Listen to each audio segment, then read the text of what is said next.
People venture to California in hopes of achieving their dreams, but the fantasy doesn't always have a fairy tale ending.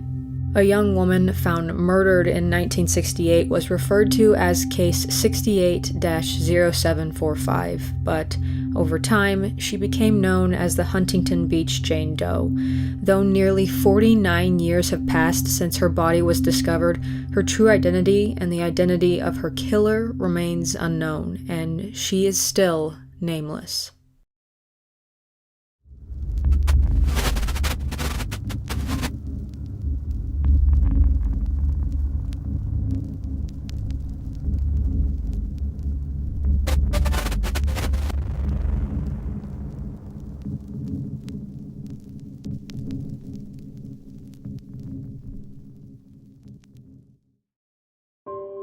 On March 14, 1968, at approximately 4 p.m., a group of 3 young boys wander to a large empty dirt field near the intersection of Newland Street and Yorktown Avenue in Huntington Beach, California. They intended to play in the field, but instead came across a horrific discovery. Face down in a drainage ditch, tossed aside like garbage, was the body of a woman who had been brutally murdered. Nearby, police found tire tracks, but as it had rained the night before, a distinguishable pattern couldn't be discerned. Police also tagged a used cigarette butt found at the scene as evidence. Just from glancing at the body, it wasn't difficult to tell that the woman had suffered. She'd been severely beaten, sexually assaulted, and had her throat slashed by a sharp instrument. But the biggest questions had yet to be answered. Who was the murdered woman? Who had killed her? And why? The Huntington Beach Police Department was joined by the Orange County Cold Case Homicide Task Force to unravel Jane Doe's life and death in an attempt to find her killer. Jane Doe was of white or Hispanic heritage, approximately 20 to 30 years old, 5 feet 2 inches tall, weighed about 130 to 140 pounds, had pierced ears, dark shoulder-length hair, and brown eyes. It appeared she had, quote, poor dental care, as she was missing several back molars, and what teeth she did have were crooked or cavity-ridden. Her blood type was O negative and was absent of any drugs or alcohol. Ultimately, she perished from the slash across her throat, less than 24 hours before being discovered. Her clothes, ripped from the assault, consisted of a flower print blouse, purple capri pants, a silver-colored costume ring with a light blue stone, and black faux leather loafer shoes. Surprisingly, the shoes offered the most clues concerning Jane Doe's possible identity. They were a size 7 from a brand called Owego.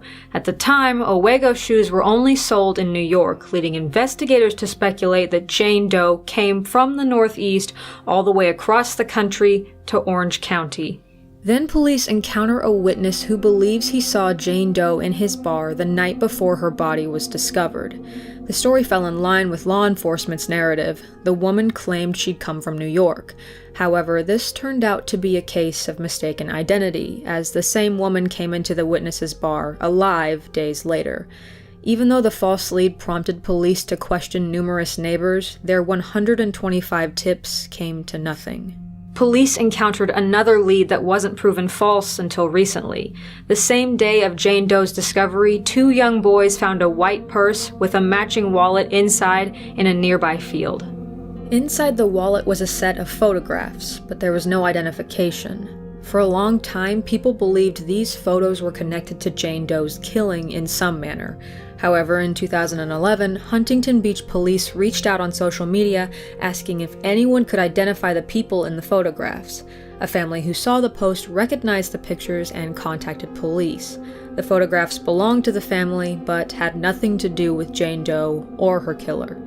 Her post-mortem photos, fingerprints, and a description of her condition spread through police departments all over the country. Tips rolled in, only to bring nothing but dead ends, even after scouring the FBI's fingerprint database. The same story went for her killer. The DNA on the cigarette butt found at the scene was profiled in 2001 and conclusively belonged to a male. However, there was no match found in the FBI's Combined DNA Index System, or CODIS for short. This leaves authorities to believe that either the killer was A, in before inmates were required to give their DNA, or B, this killer was a violent person who had yet to be caught or was a first-time offender. Authorities, however, felt they were dealing with, quote, a violent guy. Based on the evidence, detectives determined that the field where Jane Doe's body was found was not the murder site. They theorized her killer drove into the field and dumped the body around midnight, where she laid undiscovered for 16 hours. So, years later, authorities, along with those who have followed the case, are left to their own conclusions. So, what violent and tragic events transpired that ended the life of a still unidentified woman? Again, detectives speculate Jane Doe was killed at a different location, dumped in the field by a murderer driving a car, who also possibly dropped a used cigarette. Either way, she was assaulted, murdered, and abandoned, a horrific end for anyone, especially considering we still don't know who suffered this terrible fate, and true justice hasn't been found. That's what is believed to have happened, but what about the theories concerning her identity? The first theory developed in 2011 after the police posted the case information online, and several people in their 60s and 70s identified Jane Doe as a woman named Rosie. No one could remember Rosie's last name, but one witness remembered she was 26 years old, Italian, in the area in 1968, and was a waitress at the Circus Room bar in downtown Long Beach. A handful of other witnesses also claimed Rosie came to Long Beach in 1967 from New York, possibly the Bronx or Brooklyn, and said she had a strong New York accent. She also possibly had 3 sons, one of which was a 2-year-old named John. I want to point out this information only comes from one source. If it's true, it certainly seems like this Rosie fits the profile of Jane Doe. However, this theory hasn't officially been discredited or affirmed by authorities, but I felt, regardless, it should be mentioned as a possibility until law enforcement confirms otherwise. But there have been several cases of mistaken identity in this case. Just a year after the investigation began, 21-year-old nurse's aide Jacqueline Smay claimed the victim was a woman named Rhonda Fisher, but later police tracked down Rhonda and the lead came to nothing. Then in 1972, a woman thought Jane Doe was Teresa Marie Tippett, a 29-year-old resident of Long Beach who went by the name of Maddie Meeker.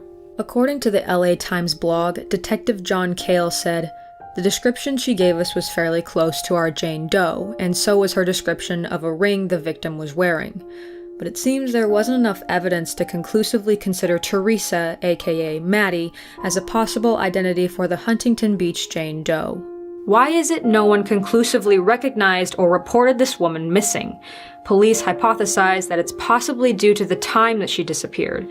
They speculate that Jane Doe could have been living a wayfaring, quote, free spirit lifestyle of the late 1960s, hitchhiking across the country from New York to California. Police Chief Robert Handy also points out that because of the era, it's possible the family of the victim doesn't even realize she's been killed. He said to the LA Times, "There may be family members that didn't know what happened to her, that she just went off and did her own thing and lost touch with her family." And if what she was searching for was peace and love and a lifestyle of joy, she never got that opportunity as her life was violently taken from her, and we still, to this day, don't know whose life to mourn. Those closely involved with this case have hardly forgotten it.